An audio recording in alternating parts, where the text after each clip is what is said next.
want to ask you about the ESG movement, and I'll make a statement and invite your comment on it. The too often the ESG movement has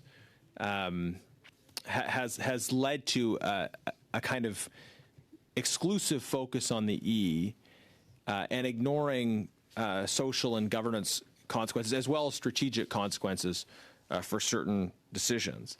And the push for a green transition has been accompanied by certain decision makers turning a blind eye to the human implications, to the way that sourcing of these materials has led to slave labor and deplorable conditions in, for instance, mines in the DRC.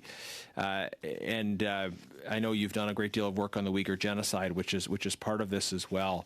Do you agree that this is a problem, and is it critically important that we hold green industries to strong human rights standards and not allow a blind eye to be turned to human rights in the name of a aspired for green transition? Thank you for the question. Well, I think without naming any specific companies and potentially abusing parliamentary privilege in the process, it has been a surprise to me just how many companies have been happy to burnish their credentials around the S and the G while continuing to source shamelessly from places that are known to be riven with Uyghur forced labor. Let me give you a couple of examples. All four of the Uyghur region's polysilicon manufacturers are strongly implicated in the forced labor of Uyghurs, all four of them. And that accounts for about 40% of the global supply of polysilicon, without which it isn't possible to make solar panels.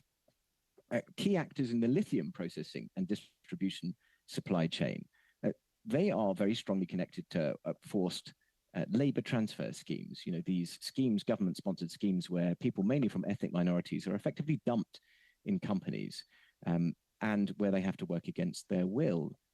We know this from Chinese government data, and it's demonstrated very credibly in the literature now why it is that these companies seem to be able to hold their noses where there's such a clear connection to forced labor is rather baffling. So I tend to agree with your analysis.